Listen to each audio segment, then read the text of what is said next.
Hoje é diretamente aqui da arquibancada. Tentei trazer um fone aqui para ver se melhora um pouco o áudio. E dando confusão, né? Enfim, eu sou Gabriel Amaral, essa aqui é a análise box de Fluminense 1, Chapecoense 1. Deixa o like aqui embaixo, se inscreve aqui no canal. Mas antes de falar da atuação em campo, já deixo duas coisas aqui. Vou ter dois vídeos. Nesse daqui eu não vou falar de atuações individuais, que eu vou falar de atuação do time como se. Vou tentar dividir vou tentar dividir as duas para não perder tanto e tal, para ficar mais preciso. Só para avisar, ali no canto ali, eu não vou mostrar não, mas ali no canto tá tendo uma mini confusão entre segurança. O segurança tentando apartar uma briga no meio da torcida. Tinha uma faixa aqui hoje, perto de onde eu tava até, dizendo ou canta ou sai. O público foi de 17.500, os pagantes. A galera se anima pra caramba pra fazer campanha em rede social, pra poder chamar o público pra vir pro estádio. E aí a própria torcida diz pra cantar ou sair, ou seja, se você não é do tipo de torcedor que fica aqui em cima, que canta direto, não precisa estar dentro do estádio. E já no final do jogo, as brigam entre si. Então, bela motivação para quem vem pro estádio mesmo.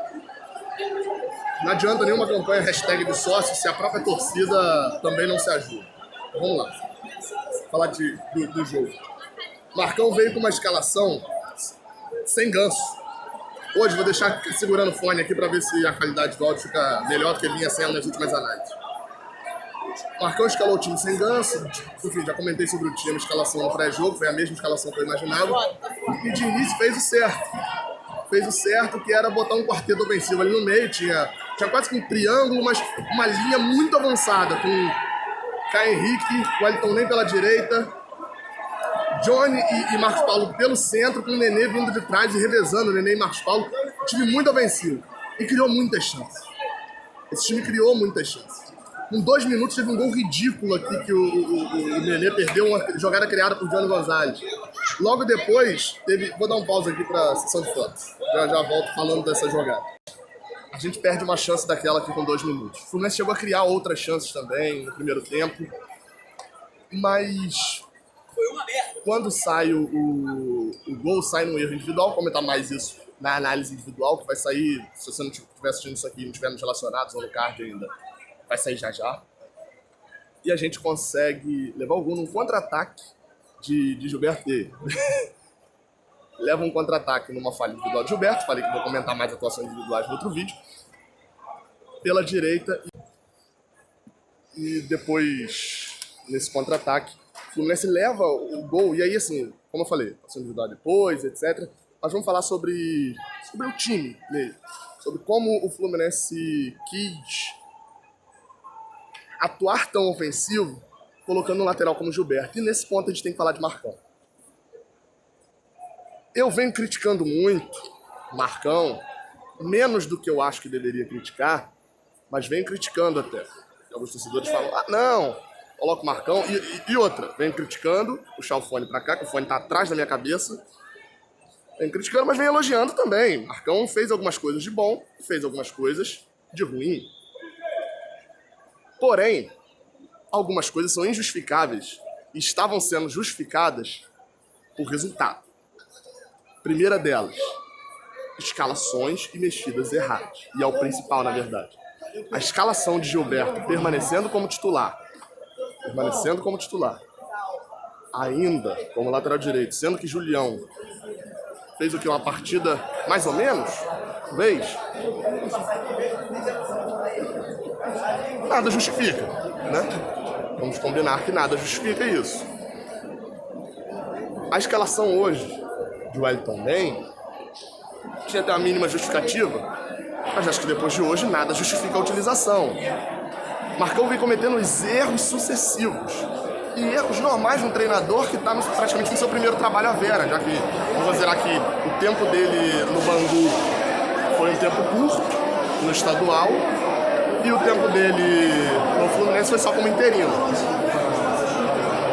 Então, dentro disso, a torcida no final chamando de time sem vergonha, depois de tomar um gol ali no primeiro tempo dessa forma e tal, isso foi mais no final do jogo, não justifica tanto. Não justifica tanto. Porque a justificativa maior são erros do time. O time é limitado, mas é muito melhor do que o time da Chapecoense. O time da Chapecoense é fraco. E tomar um contra-ataque na única chance da Chapecoense, e arriscaria dizer no primeiro tempo, foi brincadeira e foi um erro que não deveria ser cometido.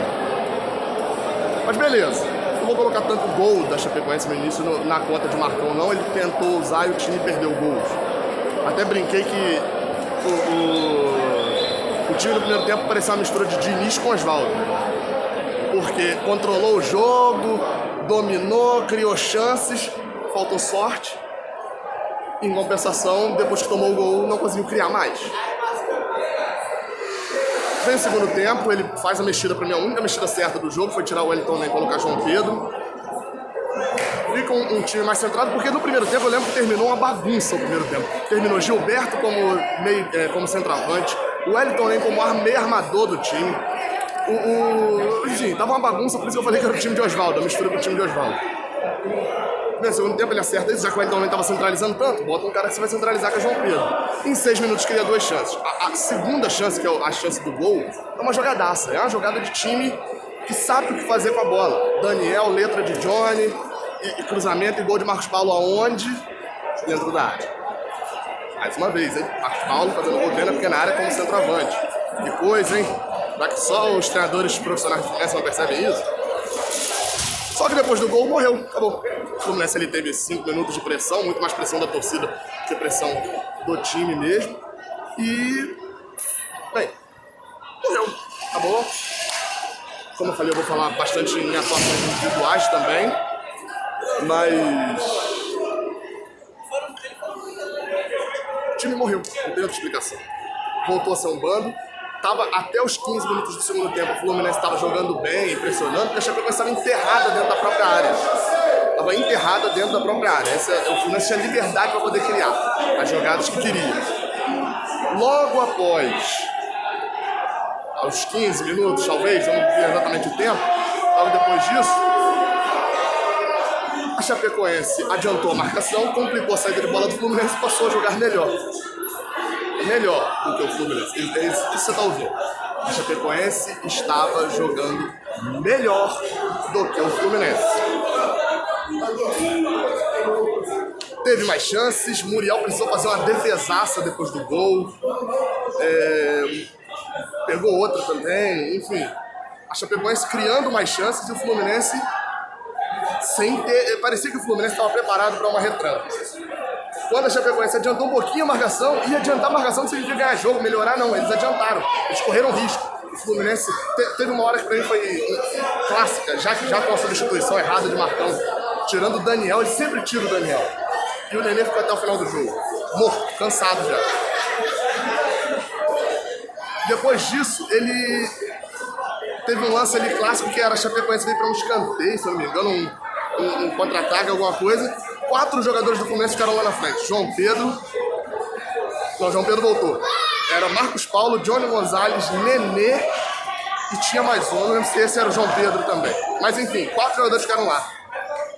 E a Chapecoense com 3 lá atrás. 3, tinha um ali que estava mais ou menos, estava 4 contra 4. Isso com o Fluminense sendo pressionado num contra-ataque para o Chapecoense. O Fluminense consegue recuperar a bola cai na mão de Muriel e o Fluminense não emplaca um contra-ataque. Se você tem 4 jogadores que não voltam para marcar, você tem que ter uma jogada de contra-ataque. E é isso, para mim, que mais chamou a atenção e a síntese desse Fluminense foi um escanteio ainda no primeiro tempo. Vou fechar a análise com ele. Eu vi uma análise do gol do Flamengo contra a gente, se eu não me engano, um dos lances do Flamengo contra a gente, em que o Flamengo bate escanteio curto para tirar a zaga do Fluminense da área. Uma tática bem usada, então eu li isso no blog do Adriano Mota, lá no Netflix, vale dar uma olhada lá, explica melhor. E achei isso muito interessante, eu nunca tinha parado para pensar nisso no escanteio curto, para tirar o time adversário da área e você cruzar com os jogadores certos lá dentro.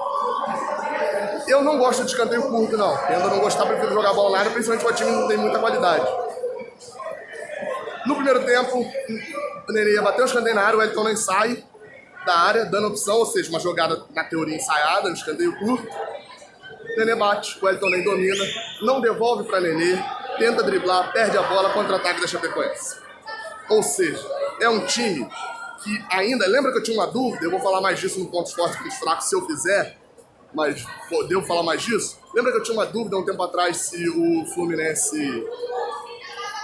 Se Marcão tava só bebendo da água de Diniz, e uma das dúvidas que eu tinha era se ele ia saber encher o pote depois, se ele ia saber botar novos jogadores, criar novas jogadas e etc. Aparentemente a única coisa que ele tá conseguindo fazer que o Diniz não fazia muito bem era defender, e mesmo assim nem tão bem assim. Então, neste ponto, pelo menos, eu acho que o meu pensamento lá atrás, a resposta na pergunta era não. Marcão não conseguiu desenvolver algo além do que o próprio Diniz já tinha feito. Ele bota o Ganso no final para queimar o jogador. E a torcida do Fluminense hoje ficou um pouco... Vai vaiar quem? Vai o Gilberto. Aí começou a vaiar, Alan, deu um princípio de confusão. Enfim, as atuações individuais daqui a pouco estão aí, se não tiverem, já aqui embaixo. Saudações tricolores e até a próxima. Empate, o Ceará empatou também. Não sei ainda quanto foi Cruzeiro e Fortaleza. Mas fato é, estamos na berola da zona de rebaixamento ou até mesmo dentro dela. Saudações.